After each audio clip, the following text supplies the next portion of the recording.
Some viewers may find the following video disturbing. Viewer discretion is advised. Hey everyone, welcome back to Board Games Unlocked, and today I'm doing a discussion over the Fox Experiment, which is Elizabeth Hargrave's newest game and Elizabeth is of Wingspan fame, and should I say Mariposa's fame? No, I probably shouldn't, because no one seemed to like that game.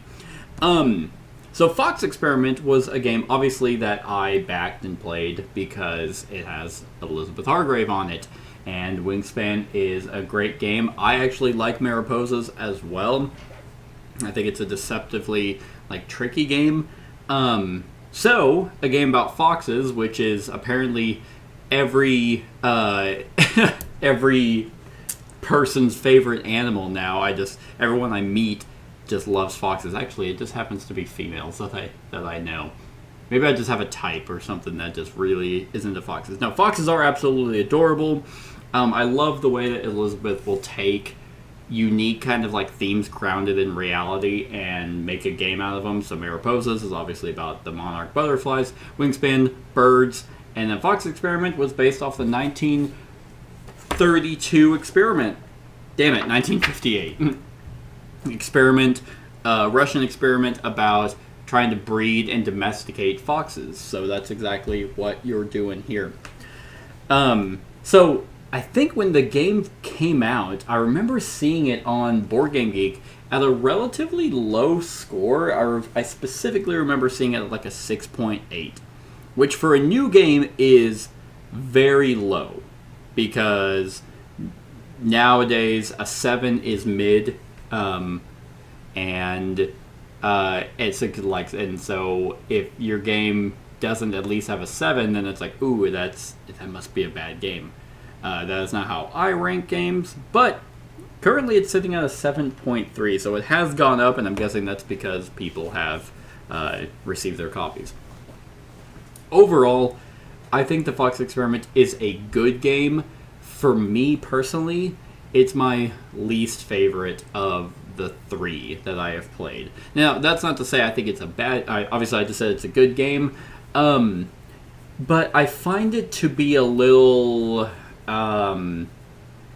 simple, because whenever you're playing the game, the game only lasts 5 rounds, so it is a quicker game, but I just kind of found myself to feel like I'm able to do everything that I want, which for me is something that I don't actually like in these types of games. I want to be able to pick and choose specifically the route that I'm going down, and hope that that's a strategy, and then be like, oh yeah, but next time I'll try this. And the way that this game kind of just naturally works is, as the game goes on, as you're breeding more and more foxes, the foxes that are available to you are always going to get better. Which is, that's a cool thing, and that's thematic, and I think that's a good feeling. Because at the beginning of the game, you pick the 2 foxes that are available to you, and you're rolling 4 dice. And then you're like, okay, well, I bred this fox. It has 2 ears and a tail, and I got a couple tokens. But then the next round, with the friendliness, and then you get some of these friendliness tokens, and then you may be able to get an upgrade, which the upgrade could be allows you to breed more foxes, or it allows you to get more friendliness dice. And then when everyone's doing that, then their foxes are put out into the next kennels for the next generation. Then comes the next round, and then you can pick out some of the better foxes, combine some of the better male and female. And now when you were rolling 4 dice, now you're rolling 7, and then 15, and then 20.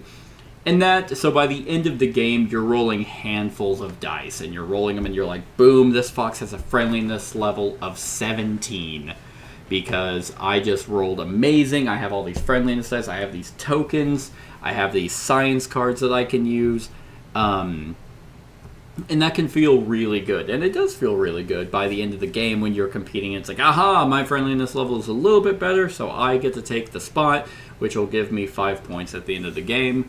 And then we score, and then I get a bunch of tokens because I bred 4 foxes and I have 5 study cards out, and I can pick and choose and assign each fox to, a specific study card. And to a lot of people, that might be what they're looking for. They want to be able to feel that they're super powerful by the end of the game, being able to have these high friendliness level foxes and get a bunch of tokens to max out your tracks, and then max out a bunch of study cards, and at the end of the game your score is 80 points. And that's all well and good, but for me it's kind of like, okay, yeah, I played Fox Experiment and I did everything. All right, that's the game. If someone were to ask me to play Fox Experiment, I would. I do think that this game is charming. Easily the best thing about the game is that you get to name your foxes. That has no bearing on any gameplay, but it's a nice little touch whenever you fill out a thing and you get to look at the very cute foxes. You get to just name it, and you can either go off of a mix of the previous names that you took from other players, like you took other players' foxes, and you can do an amalgamation of their names. You can obviously name it just whatever you want. You can pick a theme and be like, I want to name every single fox this game after whatever Seinfeld characters or whatever, and just have a charm of the experiment that you're doing. And that's cute, but I do just kind of find this game to be, lacking in replayability. Now, I will say that whenever you are leveling up, because you get these tokens, you just have to have tokens of the same amount of tokens. So if you want to go and breed, you get to breed 1 fox. If you want to breed 2 foxes, then you have to discard 2 tokens of the same type. If you want to breed 3 foxes, you need 3 tokens of the same type. If you want to breed 4 foxes, you need 5. And if you max out those tracks, then you can get some endgame victory points. The one thing about the game that does have some variety are the patrons. The patrons are endgame scoring for conditions. So like this one in particular is 2 points for every token that is the same horizontally. Then you have another one that's 2 points for tokens that are on your board vertically. That's horizontally. The other one was vertically. And so whenever you're setting up the game, you shuffle the patron cards. 2 of them are on their A side, 2 of them are on their B side. And whenever you can only ever get a max of 3 patrons. And you're rewarded for that. Like, go in there to be like, hey, I'm going to score for this one. That's going to give you a supply token and a science card. The science cards are basically your way of mitigation whenever you are. Some of them will be like, hey, after this, add a free pip to one of the tracks, or re-roll all dice that show half symbols. So those can be very handy, and they're pretty easy to get. Like, I like the vying for turn order because to guarantee you're going first gets you nothing, but whenever you go to any of the other sections, you can get a supply token and perhaps some friendliness tokens, which are currency you spend to create wilds. Everything works, like everything clicks and it fits the theme of what the game is wanting to do, but I'm not necessarily wowed by it. I'm like, yep, this is adorable. This would be if your wife or girlfriend or significant other is super into foxes. I think that this game actually is on the more, not gateway, but on the lighter side, that you could play with them and they would obviously jump into it for the theme. But if you're on the heavier side, or if you want a lot of combos or strategies, lanes or different avenues and ways to get points, you're not necessarily gonna get that here. I don't think, anyway. Because there's not really any modules or other variants to play to be like, okay, well now we're gonna throw in these. Or to make it like, oh, here's the basic game, but now if you really want to play a game, throw in these cards. It's like, it doesn't really have that. And And the way breeding works is, again, you're not... A lot of the rounds are simultaneous. The only thing that's in turn order is selecting a fox and selecting the selection order or the supply track. Then the breeding, the research, and the administration phases, those are all simultaneous. So you're barely interacting with everyone. By the time you're breeding, you look at the 2 pairs of foxes and you're like, okay, here are my friendliness dice. I'm getting these. I'm getting this many. I'm getting these, and I'm getting these. And okay, and everyone has their dice, and I'm rolling, and I breed this one. So then you combine the sets. You're like, man, okay, so I got that. I got this. I got that, and you're combining pairs, and you're rolling a bunch of dice, and then you're taking your own foxes, and you're like, okay, that's all that. So you're not really interacting. It's very multiplayer solitaire, and if you're breeding multiple foxes. More than everyone else, you're like, okay, well, that was 1 fox down. Oh, people are done. Sorry, hold on, I have 2 more foxes to do. Okay, then let me roll all these dice and do it, rinse and repeat.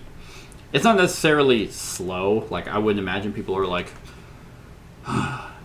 but whenever people by the end of the game are rolling handfuls of dice and then assigning them out, and it's like, okay, well, it's very obvious that I have the highest friendliness level.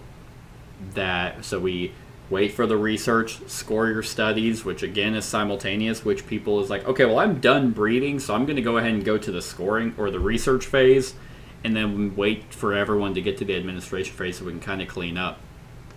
So it's not even really that interactive, which I guess, her games aren't necessarily the most player interactive games in the world.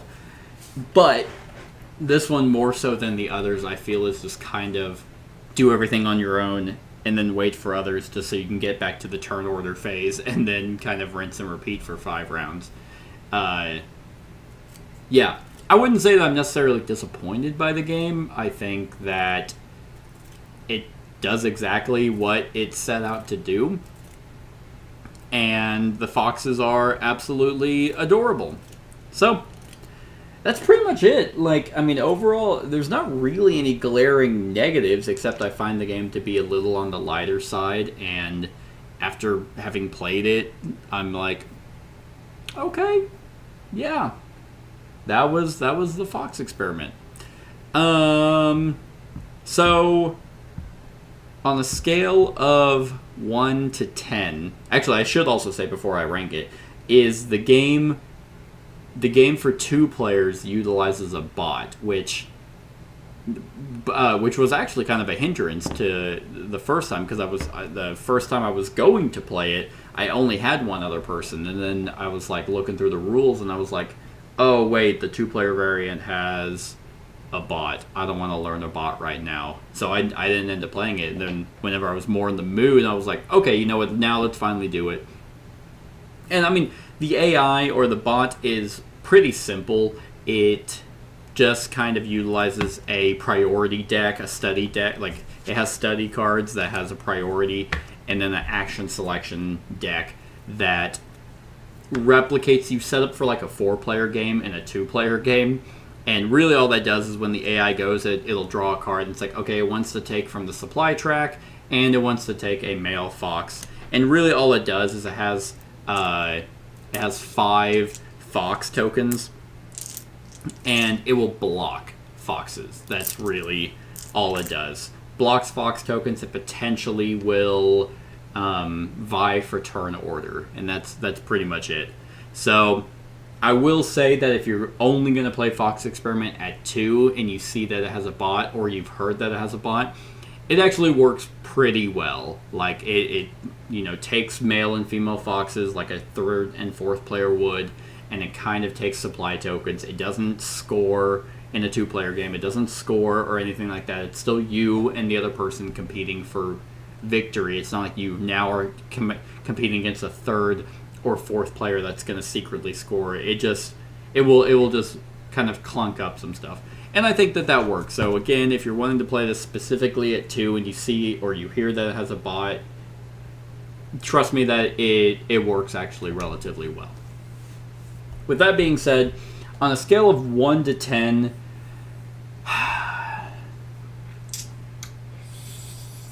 I'm torn between I want to say 7,